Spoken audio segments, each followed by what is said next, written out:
Muy buenas tardes. Mi nombre es Nison Andrés Rojas Mena. Hoy vengo a tratar el tema del funcionalismo y el estructuralismo en la propaganda nazi. La comunicación humana ha sido un fenómeno social complejo que ha dado origen a distintos enfoques teóricos. Los más importantes de estos han sido el funcionalismo y el estructuralismo. En este momento los vamos a tratar desde la perspectiva de la propaganda nazi. El funcionalismo dice que los medios de comunicación tienen la función de entretener, difundir información y mantener el equilibrio social dentro de las distintas comunidades. También pueden ser utilizados con enfoques ideológicos, o sea, difundir información la cual vaya dirigida a engrandecer cierto líder, cierta ideología o cierto propósito político o social. Esto según estudios de Sosa Osorio y Arcila Calderón en el 2013. Estas teorías dicen que estos enfoques dicen que los medios son clave para difundir cierto consenso cultural sobre ciertas ideas. En este caso, la propaganda nazi no fue solamente una herramienta de repercusión, sino un dispositivo social que fue utilizado para engrandecer a su líder, para también darle al pueblo, en este caso el pueblo alemán, un odio, un ahínco más fuerte hacia la destrucción del enemigo y el engrandecimiento de un líder natural que para ellos era el Führer. Con la propaganda nazi emitida por los diferentes medios de comunicación se buscaba moldear la opinión pública, engrandecer al líder y crear un odio muchísimo más fuerte hacia las razas que ellos consideraban, que en ese momento se consideraban razas inferiores. Por otro lado, el estructuralismo era una teoría muchísimo más profunda, ya que se basaba en el lenguaje de los diferentes signos y estructuras comunicativas más profundas. Al menos esto dejan ver estudios de eruditos como Saussure y Levi Strauss.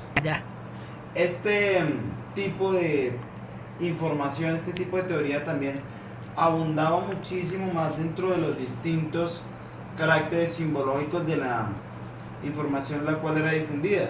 Por ejemplo, colores, imágenes, lemas que contribuían al refuerzo de la identidad de la comunidad alemana. Con este tipo de información se buscaba el engrandecimiento del líder en cuestión, se buscaba la deshumanización del enemigo. Se dice que estas dinámicas todavía no han desaparecido, como lo ha planteado Alapont en 2017 al analizar lo sucedido con la era Trump, debido a que se dice que los discursos políticos contemporáneos siguen apelando a las emociones y manipulando signos para construir realidades alternativas. Esto se ve demasiado hoy en día debido a que la propaganda está muchísimo más dispersa, no solamente en la televisión como se hacía con la propaganda nazi. En los tiempos de la Alemania nazi solo tenías 3 medios para informarte: radio, prensa escrita, televisión. Era muy fácil, si querías incluso no poner cuidado a la propaganda. Había gente que ni siquiera tenía acceso a ella, aunque Hitler se encargó de que todo el mundo tuviera acceso a esa propaganda. Se sabe que hay gente que no tenía acceso a prensa escrita, a radio, ni tampoco a televisión. Pero hoy en día es imposible eludir la propaganda, debido a que cuando estás con tu teléfono es imposible no ver en las redes sociales la cantidad de información, más si es información la cual llega a ti manipulada previamente por distintas corporaciones según tus datos de interés. Entonces es muy difícil para un habitante, digámoslo así, en Estados Unidos, no poder reconocer, no poder esquivar, no poder siquiera elegir el hecho de voy a pasar de esto. No se puede. Tú tienes que ver esa información como ciudadano estadounidense y por ende con estos signos construyen realidades alternativas. Por la fácil pregunta de ¿y si no hubiesen inmigrantes? ¿Y si Norteamérica volviese a ser lo que era antes? Y con esa pregunta logran convencer y manipular a la gran mayoría de la comunidad norteamericana, que no se podemos olvidar que no solo está compuesta por norteamericanos nativos, o sea, por norteamericanos nacidos allá, sino por emigrantes ya nacionalizados.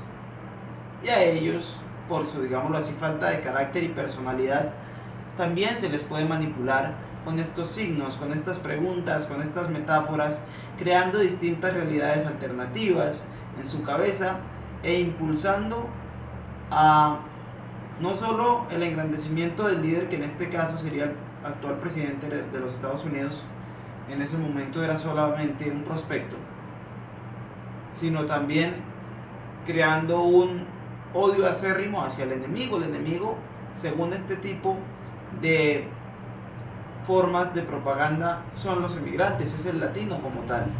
Se crea un odio acérrimo hacia ellos y se plantea la posibilidad de tener a Estados Unidos como una nación soberana solamente habitada y gobernada por latinos, no nacionalizados, perdón, latinos nacionalizados y los diferentes habitantes que hay en la ciudad, en las ciudades, que son norteamericanos. O sea, ¿qué pasa? ¿Cuál es el fin de todo esto? Nosotros somos norteamericanos y debemos expulsar a las plagas, como incluso se ha atrevido a llamarlos Trump, por su diferente tipo de propaganda, sino que Estados Unidos será una nación soberana. Este es el plan para ellos. De igualmente, Molano nos invita a analizar el fenómeno de la comunicación en América Latina desde una mirada crítica y sistemática, articulando los dos enfoques, el funcionalismo y el estructuralismo.